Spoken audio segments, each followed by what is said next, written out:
परिचय। आज राम और विक्की खाने की मेज पर बैठकर रात के खाने का इंतजार कर रहे थे।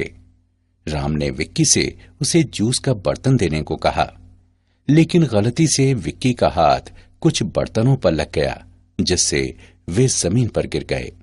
उनमें से कुछ बर्तन टूट गए और जबकि कुछ पहले की भांति ही रहे। तब विक्की ने राम से पूछा कि कांच के बर्तन क्यों टूट गए, जबकि स्टील के बर्तनों पर कोई प्रभाव नहीं पड़ा, ऐसा क्यों? राम ने उत्तर दिया कि ऐसा ठोसों के गुणों के कारण है। कांच भुरभुरा होता है जबकि स्टील नहीं। प्रत्येक वस्तु के अपने स्वयं के यांत्रिक गुण होते हैं। छात्रों, तुम निश्चित रूप से इसके बारे में और अधिक जानना चाहोगे, तो आओ ठोसों के यांत्रिक गुणों के विषय में और चर्चा करते हैं। उद्देश्य।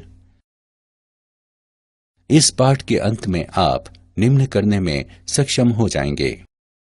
ठोसों की परिभाषा, प्रत्यास्थ पिंड एवं प्लास्टिक पिंड के विषय में जानना, ठोसों के प्रत्यास्थ व्यवहार को समझना, प्रतिबल तथा विकृति को परिभाषित करना, हुक के नियम को परिभाषित करना, प्रतिबल एवं विकृति वक्र का विश्लेषण करना, प्रत्यास्थता गुणांक, पॉइसन अनुपात की गणना, द्रव्यों के प्रत्यास्थ व्यवहार के अनुप्रयोग। परिभाषा। ठोस वस्तु की वह स्थिति होती है जिसमें उसके परमाणु या अणु बलपूर्वक आपस में बंधे होते हैं ताकि वे अपना आकार एवं आयतन बनाए रखें। ठोसों को दो भागों में बांटा जा सकता है। क्रिस्टलीय ठोस, ये वो ठोस होते हैं जिनमें अणु या परमाणु नियमित स्वरूप में व्यवस्थित होते हैं।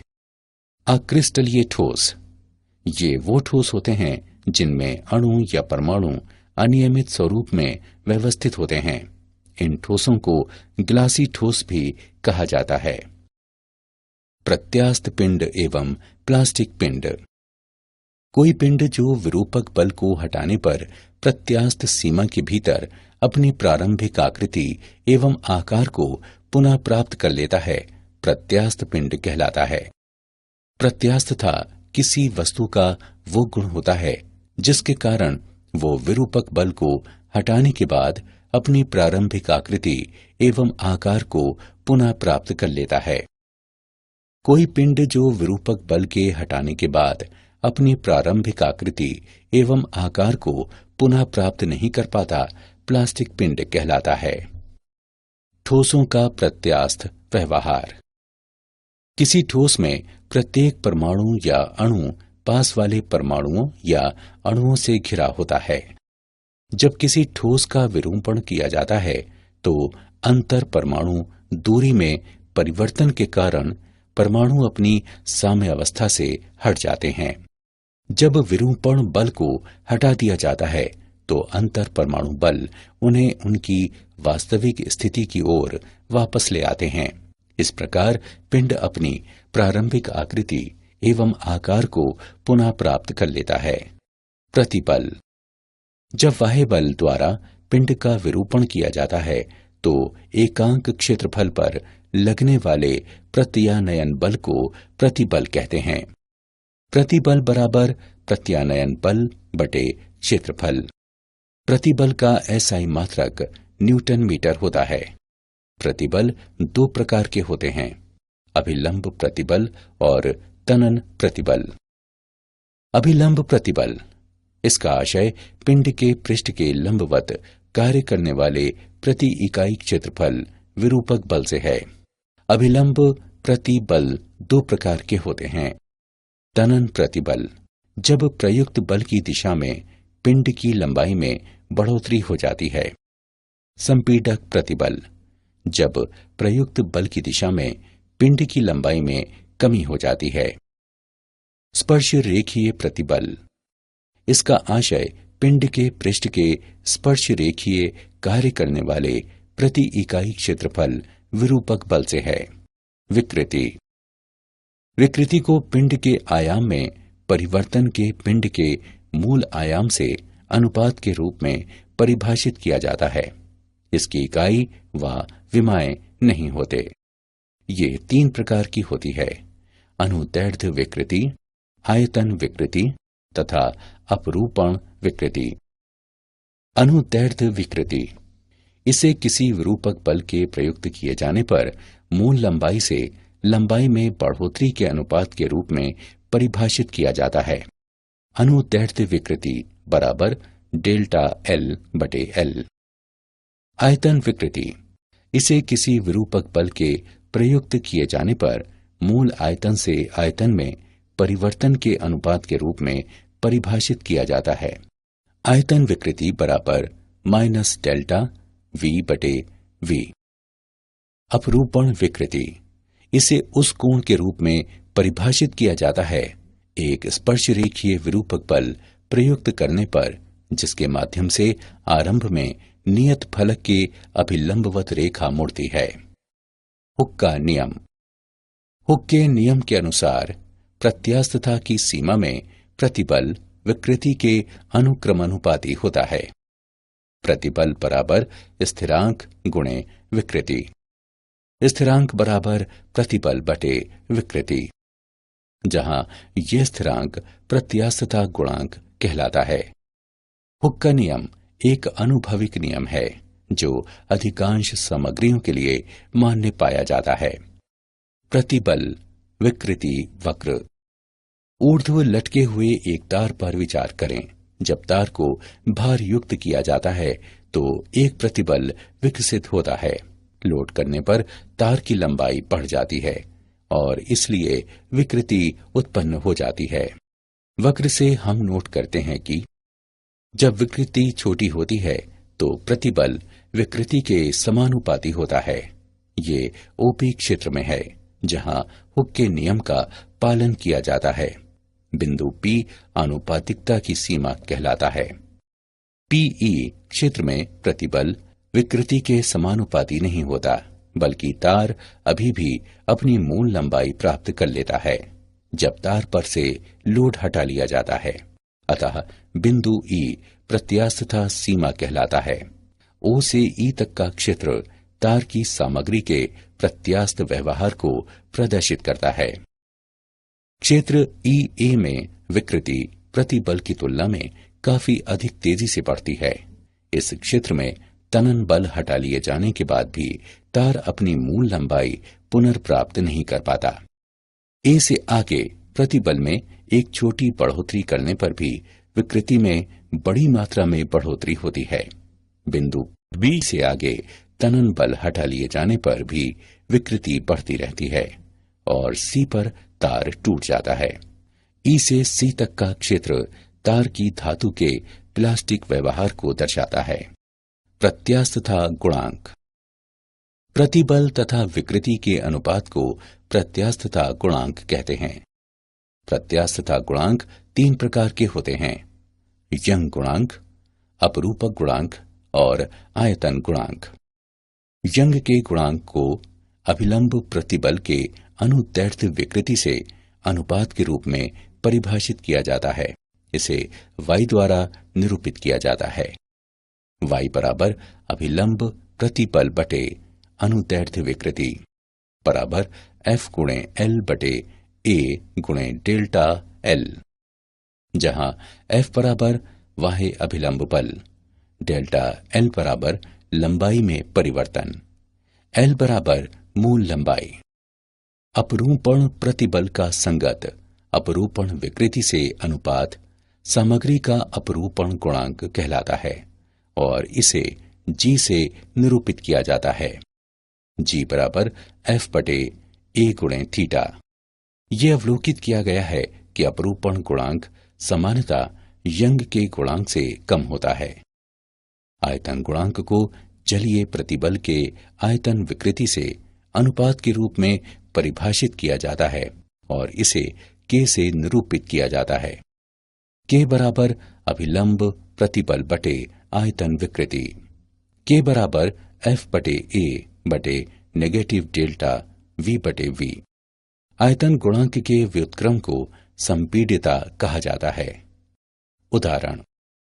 चलिए प्रत्यास्थता गुणांक का एक उदाहरण देखते हैं। 7 सेंटीमीटर के एक रबर के घन की एक भुजा को स्थिर किया गया है, जबकि 200 केजी भार के बराबर एक स्पर्शरेखीय बल विपरीत फलक पर लगाया गया है। उत्पन्न अपरूपण विकृति तथा विकृत हुए फलक द्वारा तय की गई दूरी ज्ञात करें। रबर के लिए दिया गया दृढ़ता गुणांक 2 गुणे 10 की घात 7 डाइन प्रति सेंटीमीटर वर्ग है। आइए इसका हल देखें।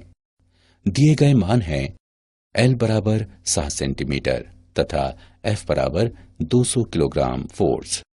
F के मान डाइन में परिवर्तित करने पर हम पाते हैं कि F बराबर 200 गुणे 1000 गुणे 981 डाइन, ईटा 2 गुणे 10 की घात 7 डाइन प्रति सेंटीमीटर वर्ग के रूप में व्यक्त है। हम जानते हैं कि घन के फलक का क्षेत्रफल A बराबर L वर्ग। L के मान उपरोक्त समीकरण में रखने पर हम पाते हैं कि A बराबर 7 गुणे 7 सेंटीमीटर वर्ग बराबर 49 सेंटीमीटर वर्ग। हम जानते हैं कि ईटा F बटे A थीटा के बराबर है। संगत मानों को रखते हुए हम थीटा के मान की गणना कर सकते हैं, जो बराबर 0.2 रेडियन है। अपरूपण विकृति डेल्टा L बटे L द्वारा व्यक्त है। डेल्टा L बराबर 7 गुणे 0.2 सेंटीमीटर है। गणना करने पर हम पाते हैं कि डेल्टा L का मान बराबर 1.4 सेंटीमीटर है। पॉइजन्स अनुपात। जब हम किसी तार को खींचते हैं तो ये लंबा लेकिन पतला हो जाता है। इसका अर्थ है कि इसकी लंबाई में बढ़ोतरी के साथ इसकी अनुप्रस्थ विमा में अवश्य कमी होती है। किसी दी गई सामग्री के लिए नियतांक पार्श्विक विकृति और अनुदैर्ध्य विकृति को पॉइजन्स अनुपात कहा जाता है। V बराबर एप्सिलॉन डैश बटे एप्सिलॉन। यहाँ V पॉइजन्स अनुपात है। द्रव्यों के प्रत्यास्थ व्यवहार के अनुप्रयोग। कुछ सामग्रियां विरूपक बल हटा लिए जाने के बाद अपना मूल स्वरूप फिर से प्राप्त कर लेती हैं। ये विलंब प्रत्यास्थ पश्च प्रभाव कहलाता है। सामान्यतः निलंबन क्वार्ट्ज के बनाए जाते हैं, जिनका प्रत्यास्थ पश्च प्रभाव अत्यंत कम होता है। मशीनों के धात्विक पुर्जों पर प्रत्यास्थता सीमा से अधिक प्रतिबल नहीं लगना चाहिए, अन्यथा वे विरूपित हो जाएंगे। रेलवे पटरी बीम की अनुप्रस्थ विमा अंग्रेजी के आई वर्ण की आकृति की होती है। इससे हल्केपन का लाभ मिलता है और फ्लैंज लोडिंग के कारण संपीडन और तनन को सहन करने में समर्थ होते हैं। किसी दिए गए भार को उठाने के लिए आवश्यक धात्विक रस्सी की मोटाई रस्सी की सामग्री की प्रत्यास्थता सीमा के ज्ञान तथा सुरक्षा कारक को ध्यान में रखते हुए तय की जाती है। किसी सामग्री का उपयोग करते समय यह सुनिश्चित किया जाता है कि कार्यशील प्रतिबल सदैव इसके ब्रेकिंग प्रतिबल से अधिक हो। सुरक्षा के लिए ये अंतर आवश्यक है।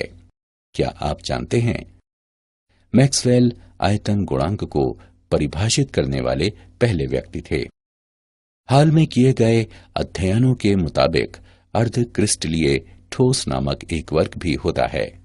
इसमें अक्रिस्टलीय और क्रिस्टलीय दोनों अवस्थाएं साथ साथ उपस्थित रहती हैं।